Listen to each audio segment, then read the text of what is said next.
Alors, correction des exercices supplémentaires dans le chapitre des dérivés. On nous donne le graphique d'une fonction et on nous demande de répondre à quelques questions. Alors, petit a, on nous demande le signe de la dérivée en certains points d'abscisse, donc moins 4, moins 2, 0 et 3. Et on sait que, donc c'est la dérivée seconde, on sait que le signe de la dérivée seconde est lié à la concavité de la fonction. Donc, quand ma concavité sera positive, la dérivée seconde sera positive, et si la concavité est négative, la dérivée seconde sera négative. Alors, je vais commencer à regarder ce qui se passe en x égale moins 4. X égale moins 4, c'est ici. Donc, que se passe-t-il en x égale moins 4? Je vois que ma fonction est courbée vers le bas, la concavité est négative, donc la dérivée seconde sera négative. Alors, en x égale moins 2, c'est ici.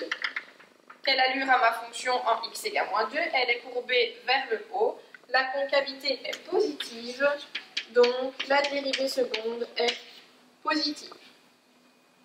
En x égale 0, je suis dans la partie supérieure de mon espèce de cloche. Ici, la concavité est tournée vers le bas, donc j'ai une concavité négative, ce qui implique une dérivée seconde négative également. Et en 3, c'est ici tout à droite de mon graphique, la fonction est de nouveau courbée avec une concavité vers le haut, et donc ma dérivée seconde est positive. Donc j'ai moins, plus, moins et plus. Alors, on me demande ensuite de donner la coordonnée des PI. Alors, petit rappel, on a un PI quand on a un changement de concavité. Alors, je vais observer mon graphique pour voir quand est-ce que j'ai des changements de concavité. Alors, au départ, ma concavité est tournée vers le bas, et puis je vois qu'en ce point-ci, cela change, et qu'ensuite, elle est courbée vers le haut. J'ai donc un PI ici. Ses coordonnées sont moins 3, moins 1.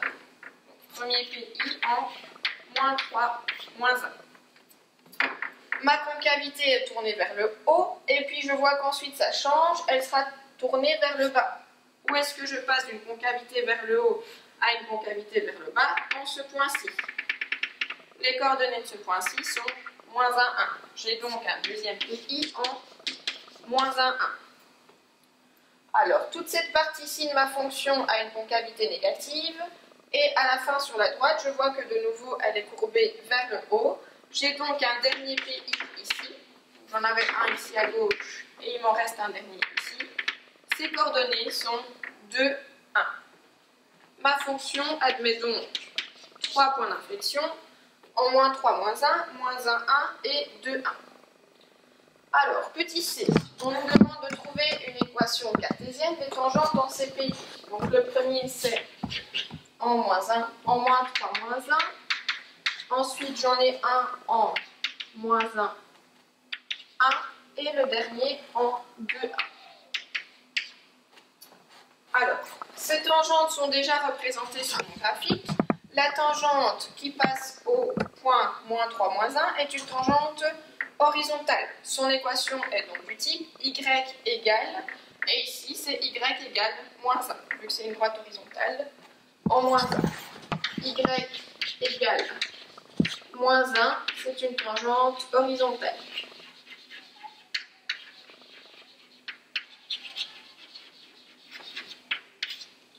Alors, ensuite en moins 1, 1, donc c'est donc ma droite ici. Cette droite passe par, d'office, le PI moins 1, 1, et je vois qu'elle passe également par 0,3. Donc l'ordonnée à l'origine, c'est 0,3. Donc passe par 0,3. Alors, pour trouver l'équation de ma tangente, je vais devoir trouver la pente, et j'ai l'ordonnée à l'origine, donc je sais que P vaudra 3. Alors, si je mets mon équation sous la forme y égale mx plus p, je sais que p vaut 3 vu que c'est l'ordonnée à l'origine, et pour trouver m, je peux faire la formule delta y sur delta x. Delta y, 3 moins 1, ça va faire 2, sur 0 moins moins 1, ça fait 0 plus 1, 1. Donc ma pente vaut 2. Mon équation, c'est donc y égale 2x plus 3. Voici la deuxième. Et alors, il m'en reste une, celle qui passe par le point 2, 1. Alors, je vais essayer de trouver un autre point de passage. Je vois clairement sur mon graphique qu'elle passe aussi ici par le point 3 moins 1. Donc, je vais indiquer, passe aussi par 3 moins 1. Et de la même manière, si je garde la forme y égale mx plus p, je peux trouver la pente et l'ordonnée à l'origine. Alors, la pente, delta y sur delta x, donc je vais avoir moins 1, ça fait moins 2, sur 3 moins 2, ça fait 1.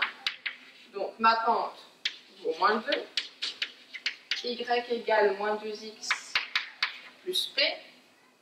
Je ne vois pas l'ordonnée à l'origine sur mon dessin, donc je vais calculer p en utilisant un point de passage. Je sais que ma fonction, enfin, ma droite passe par 2, 1, donc je peux remplacer x par 2 et y par 1. Donc 2, 1 appartient à la tangente, donc si je remplace x par 2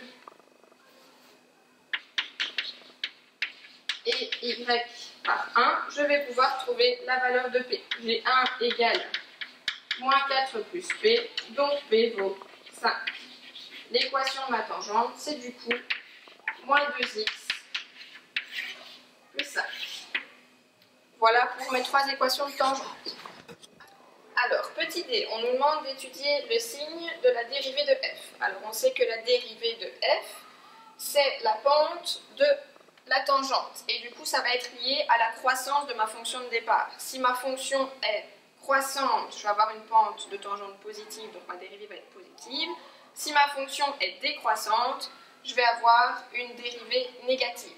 Et donc, il faut faire attention si on a à certains endroits des tangentes horizontales. Une droite horizontale, c'est une droite qui a une pente nulle, et donc là, la dérivée vaudra 0. Alors, je vais lire mon graphique en allant de la gauche vers la droite. Au départ, je vois que ma fonction est croissante, donc la dérivée est positive. Donc, je fais un tableau de signes avec x à la première ligne et le signe de la dérivée ensuite. Donc, au début, ma fonction est croissante, donc la dérivée est positive. Alors, je vois que j'arrive au point d'abscisse moins 3 et que là, j'ai une tangente horizontale. Comme je viens de l'expliquer, quand on a une tangente horizontale, sa pente est nulle et donc la dérivée est nulle. Alors ensuite, que fait ma fonction? Je vois qu'elle continue de croître, elle passe par moins 1, 1, mais toujours avec une tangente positive, une tangente qui a une pente positive, et elle arrive jusque le point d'abscisse 1. Donc entre moins 1 et 1, ma fonction croît sans cesse, donc la dérivée est positive, et quand j'arrive en 1, j'arrive à un maximum, et j'ai une tangente horizontale, donc de nouveau, la dérivée vaut 0. Que se passe-t-il quand je continue de lire mon graphique vers la droite après 1? Ma fonction commence à décroître, donc la dérivée va être négative jusque plus l'infini. Donc je peux continuer autant que je veux vers la droite, ma fonction va décroître. Donc le signe de ma dérivée, plus 0 moins, j'ai deux tangentes horizontales, une en x égale moins 3 et une en x égale 1. Et alors, dernière étape, on nous demande d'étudier le signe de la dérivée seconde. Alors, on en a déjà parlé, on a dit que la dérivée seconde était liée à la concavité de la fonction de départ. Donc de nouveau, je vais lire mon graphique de gauche à droite en regardant la concavité de ma fonction. Alors, on a déjà regardé la concavité pour répondre au petit a. On a dit qu'au départ, la fonction avait une concavité tournée vers le bas, donc je vais avoir une dérivée seconde négative, jusqu'en moins 3, où là j'ai mon point d'inflexion, et donc ça va changer. Après, ça devient une concavité positive.